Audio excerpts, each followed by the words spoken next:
Professor, uma outra tarefa do Papa Francisco que ele mencionou ao assumir este cargo é de que seria unir os católicos novamente.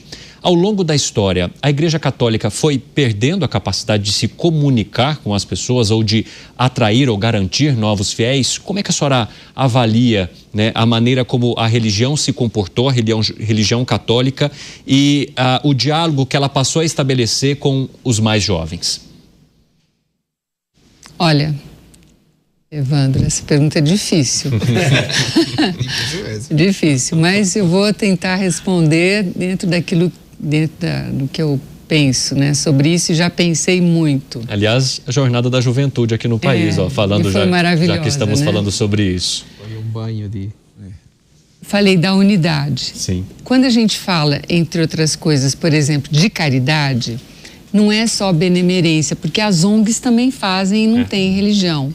O que falta para a igreja, eu acho que está faltando, e o Papa foi um incentivador, o Papa João Paulo II, sabe a tal da evangelização para o milênio que vem desde há muito tempo? É exatamente isso, porque é essa evangelização, essa falta de conhecimento que os próprios católicos têm da sua própria doutrina é que afasta. Porque uma pessoa que conhece a sua religião, por exemplo, no caso católica, né, ela não vai bandear, como dizer, para outra religião. Porque ela sabe o que está. Mas por que ela vai para outra? Porque ela não sabe nem a dela, ela não sabe os dogmas, ela não sabe o significado dos sacramentos, ela não sabe a história da igreja, ela não sabe qual o significado da missa. A celebração eucarística não é um culto. Tem a própria arte sacra também, que muitas vezes ela não consegue identificar. Então, uma das coisas que eu acho que está faltando, junto com toda essa assistência maravilhosa que a igreja faz, é justamente essa evangelização. E como é que vem a evangelização? A verdadeira evangelização? Através do testemunho do próprio cristão. Então, o padre, a pessoa que é o católico, ele viver a vida concreta, novamente a palavra, no dia a dia, conforme tem que ser vivido. Então, ela não vai ser uma chata, ficar pregando, dizendo, apontando o dedo no nariz, dizendo que você vai ter que fazer isso, você não foi à missa, você não comungou, você não... Mas ela vai viver, aí as pessoas vão falar, puxa vida, eu quero ser igual. Como é que é? Assim, isso não é novo que eu estou falando, isso não é novo.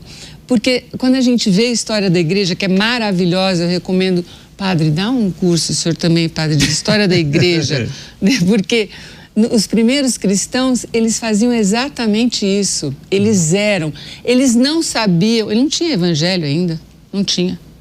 Eles queriam ser... Não, eles queriam imitar o Cristo. Vejam como se amam. Era assim. Exatamente. Então, olha o que eles fazem. Eles queriam ser como eles fazem. Então, o que está sobrando é muito, desculpa falar, católico chato tem muito.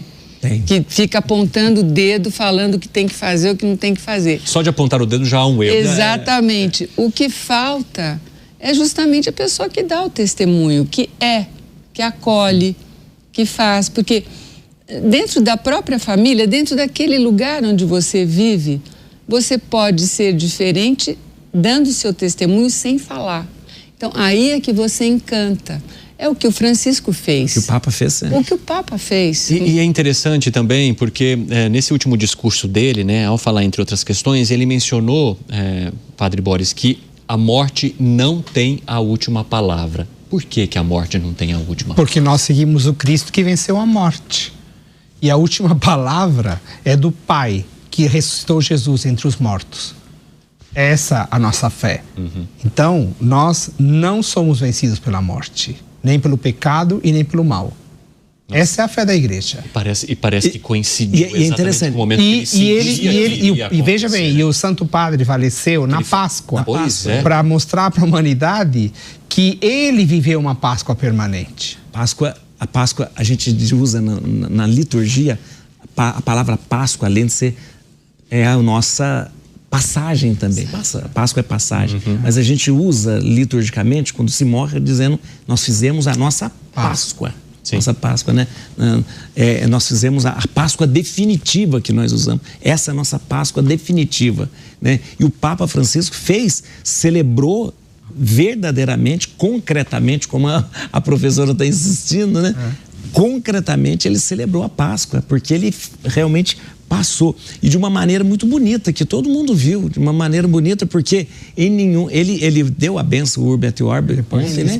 E despediu na praça, passou na praça. Como se fosse um adeus às pessoas. Mas olha, desculpa, mas eu acredito firmemente nada é por acaso. Tudo é providência divina. O Santo Padre viveu uma quaresma crucificado. Sim. Pensei nisso. E eu acredito firmemente, assim como João Paulo II, assim como Bento XVI, assim como Paulo VI, assim como todos os papas deste século XX que acabou e o XXI que começou, o Francisco ofereceu essa quaresma pela igreja. E ele foi para a casa do Pai no domingo de Páscoa, e eu acredito firmemente que aquilo que o Santo Padre viveu nessa quaresma, ele ofereceu pela igreja. Eu não tenho medo algum do que vem. Não tenho. Sim. Não tenho. Eu confio firmemente que não vai ter retrocesso, nada. A igreja terá aquilo que precisa. Interessante. Eu acredito firmemente. Agora, a professora disse uma coisa que eu gostaria de retomar. Essa coisa de ficar apontando o dedo. A senhora tem toda a razão. O mundo já tem juízes demais. Já tem juízes demais. O cristão não é juiz. O cristão é testemunha de Cristo. O que falta são testemunhas do Evangelho. É isso que falta na nossa igreja. O Evangelho, ontem, no domingo de Páscoa, nós somos testemunhas do Cristo ressuscitado. Estava nos textos, né? Da liturgia do domingo, da Páscoa. Agora, é preciso ouvir. A questão da juventude. Não adianta a gente que tem... Eu tenho quase 60 anos. Eu vou dizer para o jovem o quê?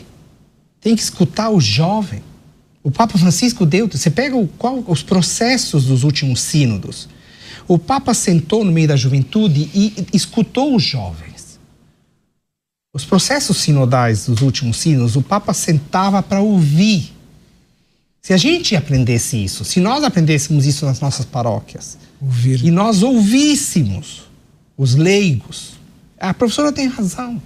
Não podemos mais, nós padres, não podemos mais conduzir pastoralmente as nossas paróquias, achando que nós padres sabemos tudo, porque a gente não sabe. Nós não sabemos. A gente tem que ter consciência que a gente não sabe. Os leigos é que sabem, os leigos que estão vivendo. Você quer maior obra do que educar um filho hoje? Pergunta para os leigos que têm filhos, que têm netos. O que eu sei de educar filho? Eu não tenho filho. O que eu vou ensinar? Eu posso ouvir, posso chorar junto, rir junto. Entende? Eu posso orar com as pessoas, né? Ouvir as dores, chorar junto. Eu já chorei junto com casais. E já ri junto. Participar da festa das pessoas e do luto das famílias. Entende? Mas ouvir. O Santo Padre, o Papa Francisco, ele deu esse testemunho. Ele ouvia. Então, falta ouvir os jovens, falta ouvir os recasados. Você fez a pergunta sobre as pessoas casadas em segunda união. Sim. O Juarez sabe, a senhora também, vocês conhecem. Você ouve uma pessoa que está em segunda união, todas as feridas que existem numa vida daquela, você não pode desprezar um ser humano ferido. E mais uma vez nem apontar. E você vai apontar e vai julgar, você vai ferir mais ainda. Quer dizer, Jesus o que faria? É verdade. Entende? Então essa coisa de ficar apontando o dedo, nós não somos juízes de ninguém.